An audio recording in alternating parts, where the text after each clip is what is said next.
Ali, this is the Global Digest think tank group, and you are our guest today. Where is your place? What's your background? Please, Ali. Thank you so much for giving me the forum, sir. Mr. Tang, I belong to Islamabad. I'm also based in Islamabad. So I've been practicing environmental journalism since 2016. So recently I received an award for my first ever cross-border story. So that was done by an Indian journalist and myself. We tried to explore what are the crises, health crises emerging due to climate change, and we found snake bites as a very serious issue that has been ignored across the South Asian region as a health emergency and a serious crisis. So I have been working on different areas as well, like from defense, conflict, from public interest to parliamentary coverage. I used to cover parliamentary proceedings, our day-to-day engagements of the parliamentarians, the parliament, and also human interest stories.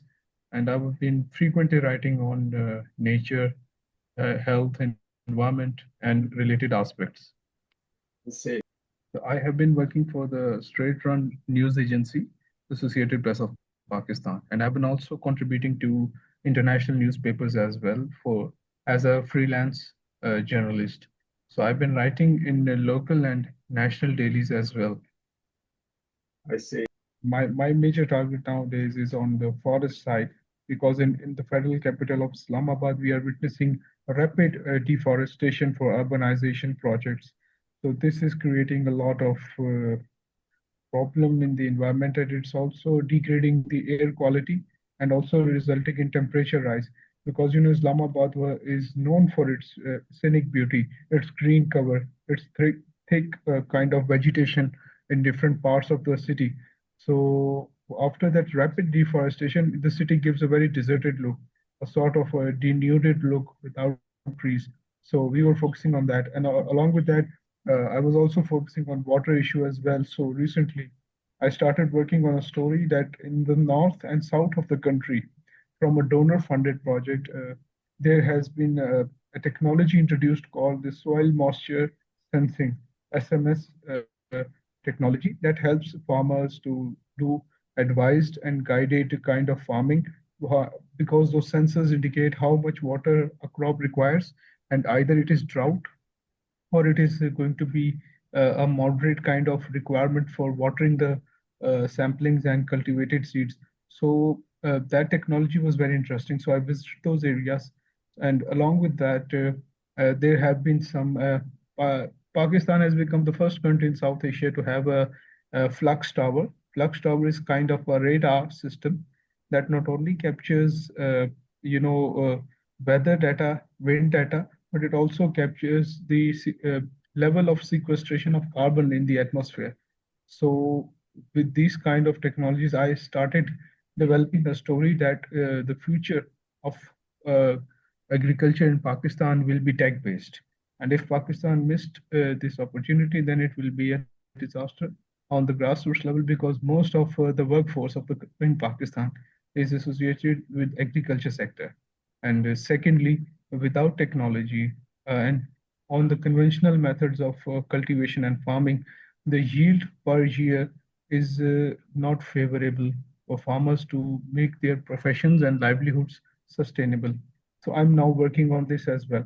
And along with that, we have a national park just right to the human population in Islamabad. And interestingly, that national park has leopards. There's very endangered leopards. We have a unique species of common Asian leopards.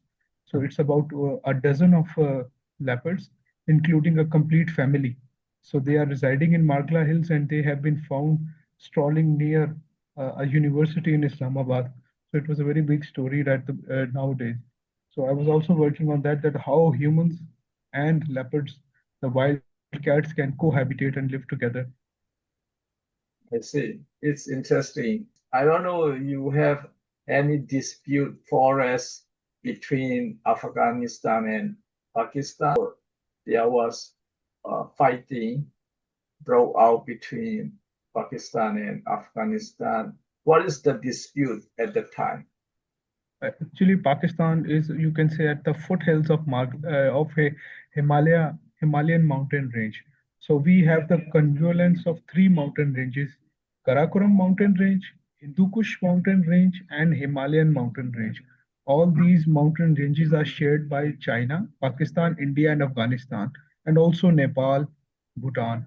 So the South Asian countries together share this. So what you are referring to the conflict related to Wakhan corridor. Wakhan is national park is a very you can say biodiversity rich national park, and it is mostly probed and researched by biodiversity researchers and experts. So it's a 2.5 kilometer patch between Pakistan and Afghanistan that separates Pakistan from Tajikistan. If that patch is within Pakistan, then Tajikistan could be the next door neighbor of Pakistan.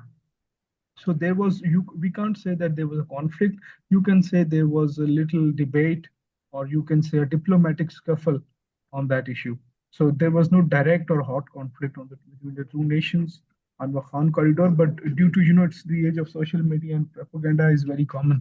I talked with last time Afghanistan. He said business disputes also there because at the at the border gate, Pakistan is doing heavily tax or something like that. That's Mhm. also the things. Also the forest, mountain, as you mentioned. It seems it's look like dispute, or you want to say there is no disputes about territory, forest, mountain. Actually, that part is part of Afghanistan, and there are propositions that if Pakistan could acquire that part of land from Afghanistan to create Tajikistan its next door neighbor. This was not a government level debate, but it was a civil. Wahan corridor is Afghanistan territory, but some of Pakistan thinking about acquiring Wahan corridor for Pakistan itself. So, but you clearly said it's belong to Afghanistan. You want to Yes. say Yes, and due to the prevailing security situation, since Pakistan is facing the menace of terrorism and have been very successful in containing terrorist activities inside the country, but due to cross-border terrorism and with clear evidence from the government of Pakistan finding involvement of Afghan soil for the use of Afghan soil against Pakistan by terrorist organizations. So that created a sort of rift between the two countries, and it left the two nations in a situation where they had to halt the cross-border movement, including trade and also repatriation of Afghan refugees to their homeland. So after that, there had been a little crisis between the two nations, and definitely the trade was badly affected, and mostly the Afghan traders that had very strong businesses in Pakistan, they had faced a lot of economic losses, and also the local markets and economies that were based on Afghan exports, so they have also suffered a lot of economic losses. So apart from that, there are diplomatic discussions going on to revive ties, but due to some reluctance from the Afghan side for not taking direct action against the terrorist groups that Pakistan identify as hostile to its security, that has created a sort of mistrust between the two nations. So, which is leading to, as you know, sword ties between the two nations. Otherwise, there had been a very good friendly and diplomatic relations between the two nations. you say On Wakhan is totally a separate case. The terrorism case is totally separate. There are more than 13 border crossings between Pakistan and Afghanistan. Most of them are barricaded, a few of them are not, because of the high terrain and difficult mountain range, where you can say, you cannot cordon off that or wire that area properly due to glaciated region, high mountain reaches. So those areas were accessible and porous in nature that helped terrorists to infiltrate into Pakistan. When it comes to Wakhan, so Wakhan is totally a separate place. It's more of a biodiversity and nature-rich place, and other than there is no terrorism linkages there. It is just a corridor where you can promote future infrastructure that can be helpful in cross-border trade and that can help in promoting bilateral movement of tourism, even research, because Pakistan is also among the 13 nations of this Asia region that hosts snow leopards. So snow leopards are also depleting across the world, and they are increasing in Pakistan, Pakistan's Gilgit-Baltistan region. So again, that region is bordered with Afghanistan, China as well, so and India as well. So this area is very important in terms of nature and biodiversity. So See, in that perspective, Wakhan is very important if you want to promote future conservation efforts, because it's a shared valley that is also linked to the same mountain ranges that is shared by India, China, Pakistan, and Afghanistan. last time the fire, I mean the conflict was broke out between Afghanistan and Pakistan. Afghan said that Pakistan Air Force they strike in some kind of Yes, firing. I don't know yes, yes. detail, but Afghanistan side also a kind of retaliating in response for Pakistani fire. You have any idea exactly they broke out any fire, any shooting? Yes, sir, that was a brief conflict that emerged after Afghanistan forces unprovoked firing on Pakistani posts, military posts. So when they were engaged during that conflict, Pakistan had to respond to maintain its territorial integrity Where and it is, sovereignty. where it was. To be precisely, it was, if I'm not wrong, it was Angur Adda border crossing. So on that border crossing, that issue occurred, and then after that, very first scuffle or conflict, the Afghans again engaged on seven different locations uh, of Pakistan-Afghanistan international border that started from Khyber Pakhtunkhwa province till Balochistan. There were seven different points like Kila Saifullah Post, Angur Adda Post, and there are different Khyber Pass Post, Komal Pass Post. So these are almost seven different locations from where the Afghan Taliban started firing on Pakistani positions. So in response to those positions, Pakistan launched a you can say, full-scale retaliation. And in that retaliation, Afghan posts were destroyed, and they had to retreat from their position. And in that response, the Afghan side tried to use drones. So Pakistan used the anti-drone guns to dismantle the drones without any impact.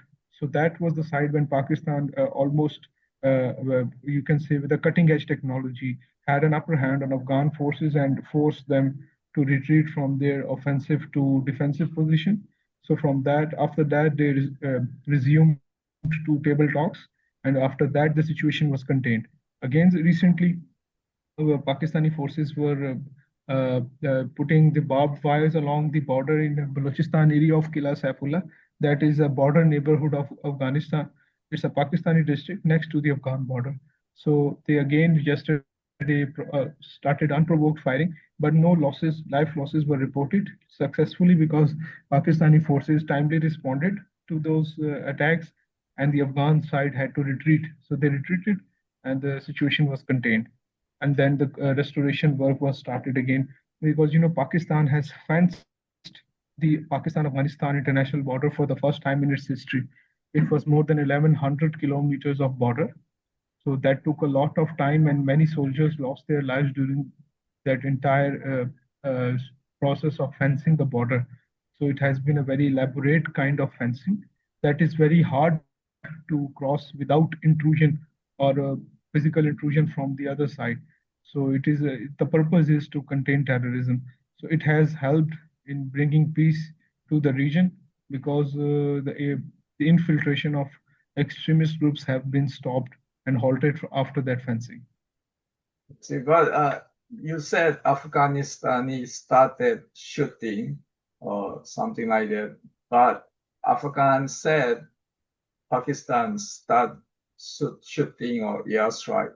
So it's we need to verify who start shooting, who start firing, because Yes. each of them are claiming who start first.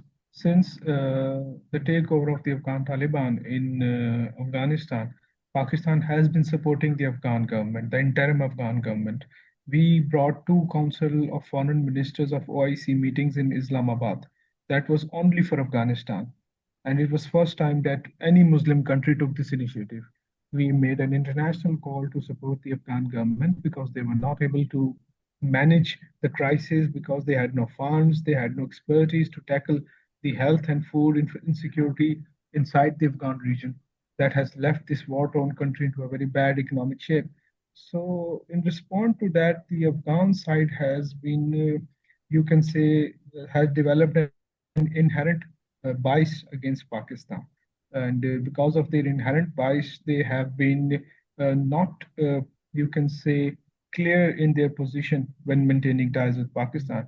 Since India is involved, Pakistan has very unrefutable evidence of Indian involvement in sponsoring terrorism against Pakistan through Afghan soil.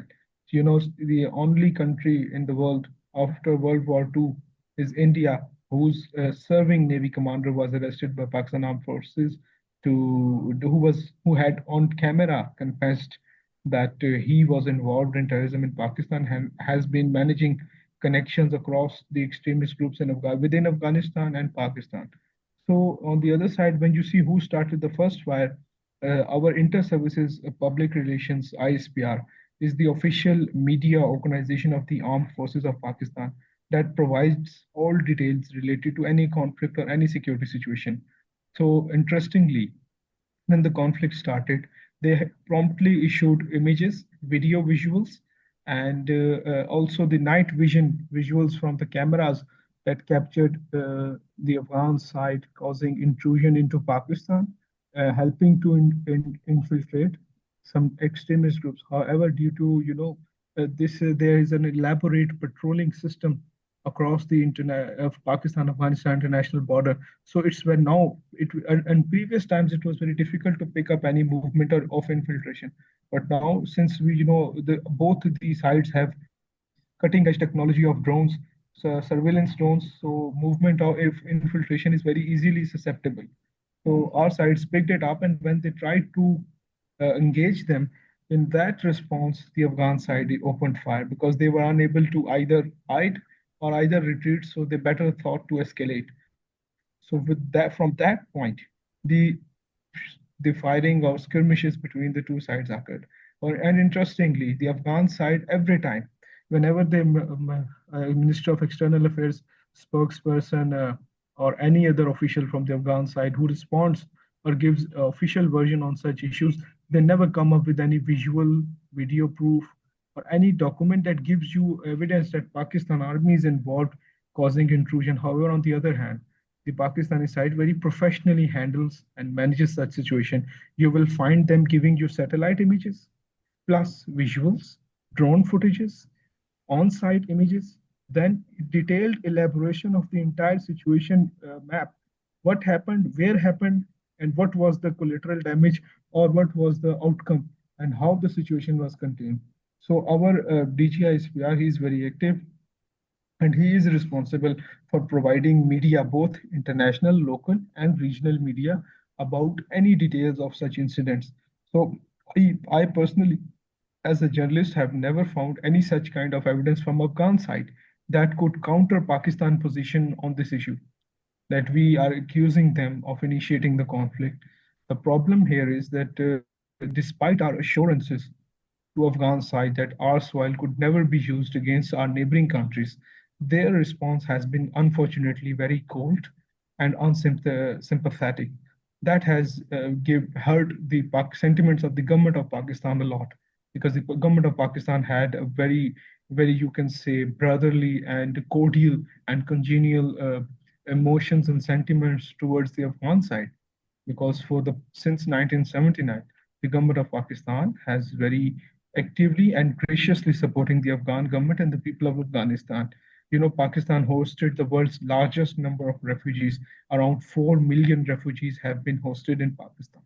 No nation ever had hosted. Even now, during the conflict in Syria, you see the Western countries didn't respond to the refugees. They started deporting them. It was only Pakistan and Pakistan paid the cost of hosting this large number of refugees. There were increased crimes. There was dwindling local economy. Our local businesses got very badly disturbed because the Afghan, when the enter with the entrance of Afghans, there was much convulance in the social fabric. They were actually, causing damage in every aspect where they were involved. Either it was business, it was security. So, and to manage this huge number of people, you have to feed them, to give them proper education, health. This was not possible for a state like Pakistan. So, from within our own resources, we managed it for more than 4 to 5 decades. So, and now after these 5 decades, we decided that it's now time to say a very decent and fair and respectable farewell to our brethren and let them go into their own country and resettle their own state and handle their country by themselves. But the problem here is that the Afghan side, it has not responded in the same sentiment as we have been, because Pakistan is the only country that have been supporting Afghanistan everywhere diplomatically.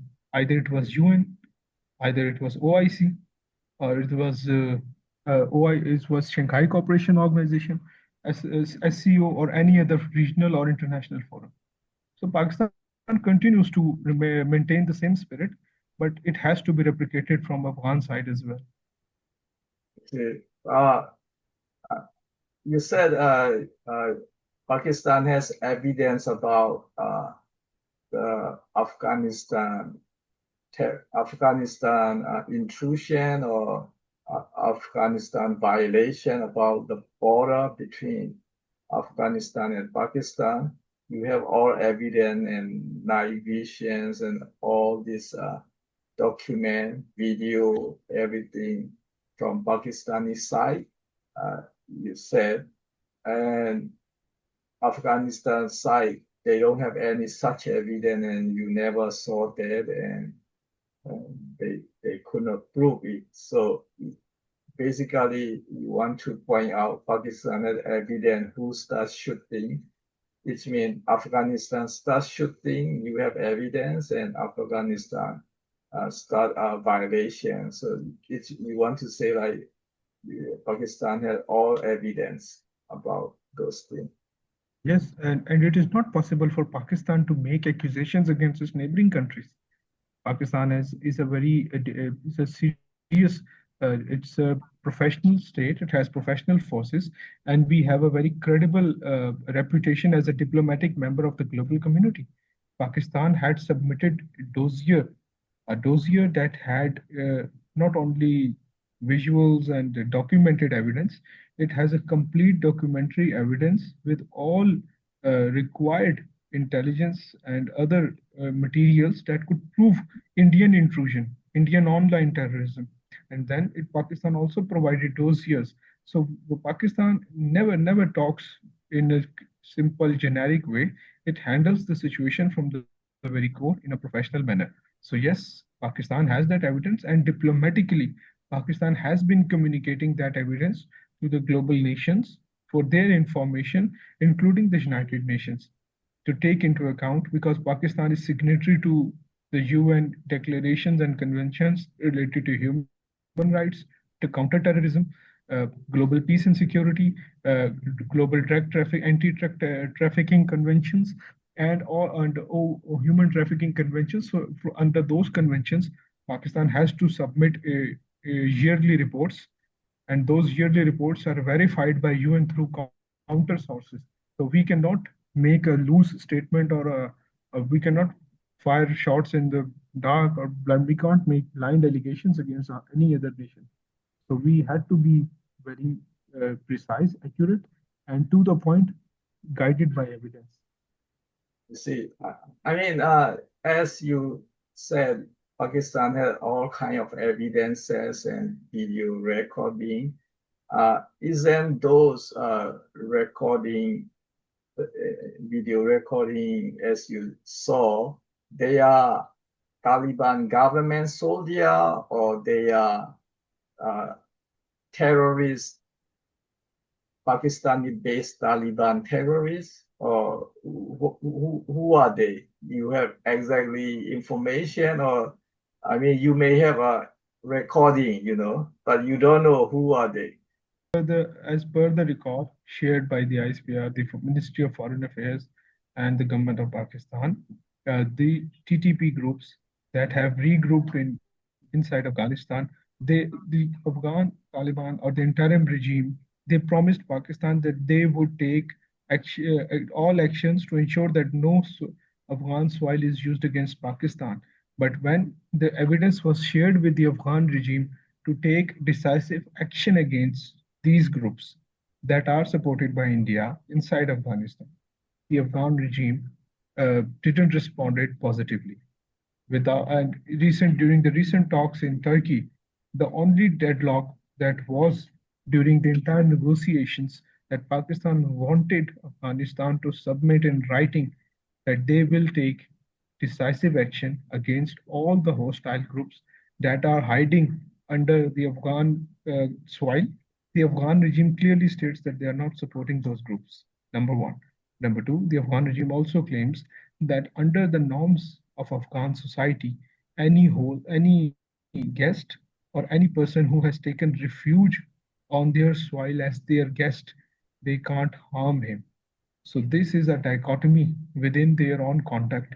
At one point, they have agreed that they would not allow any group to act against Pakistan. On the other hand, they are harboring, supporting, and protecting those groups who are already clearly fighting against Pakistan, who have actually declared war, because Pakistan also had initially started talks with them, but the TTP group refused to come under those talks and hold peace.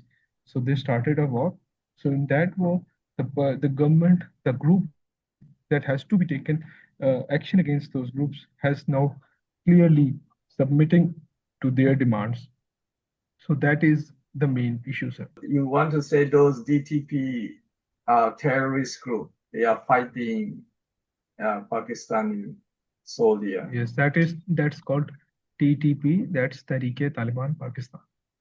I see. So you said DTP were supported by Afghanistan government, even Indian government supported them financially or No, no, no. any I facility, didn't make military that weapon. statement. The support is done by India, the Indian government that is supporting them.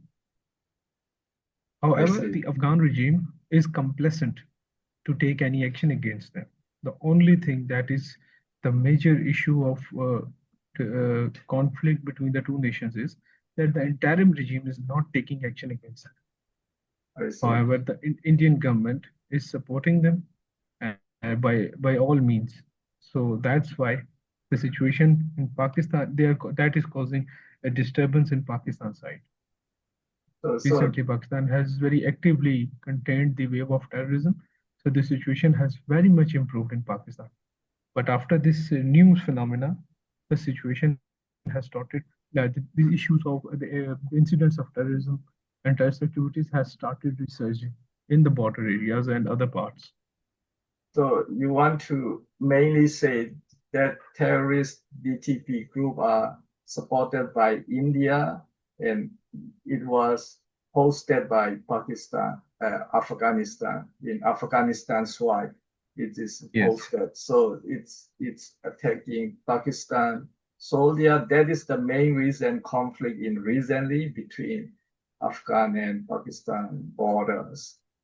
You want to say like that. And then diplomat solution is still not finished.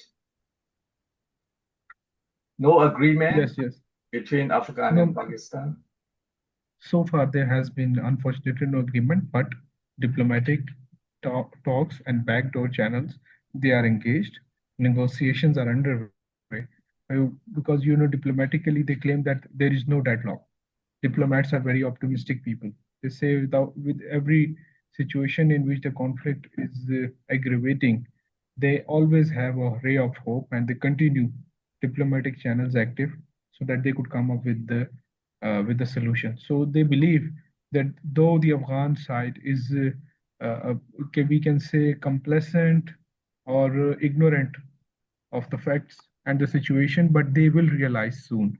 So for we are trying to persuade them to realize what actually the situation can cause harm to both the nations if they still continue business as usual, because this cannot work. The business as usual cannot work further. So Pakistan side is open for diplomatic channel, and Pakistan want to solve it diplomatically uh, Yes. completely. But you want to say From the Afghan side, Afghan did not cooperating or something like that? Yes. From the day one, Pakistan started engaging diplomatically, politically, but after repeated kind of activities and repeated, you can say, hostile activities, the hard options were very inevitable for Pakistan. Otherwise, Pakistan could have incurred very severe losses if Pakistan had not responded timely. So when diplomatic ties and diplomatic channels were not yielding positive results, then Pakistan resorted to uh, hard decisions, and you can say as a military solution. So the Afghan side's response is really dismal at the moment. I see. Uh, so diplomats channel, the diplomat solution is not yet completed and still uh, is peace and peace is not able to solve it diplomatically. And then trading between Pakistan, Afghanistan at the border is also restricted. Then Afghan seem they will go for another trading I mean border gate, maybe Tajikistan or other country. Do you think they will turn away from Pakistan border gate? Actually, yes, they have claimed that they are not facing any economic stagnation or any restriction, as they are using Central Asian borders to continue their trade. But technically, if you observe the situation, it is both economically and financially not feasible for long term.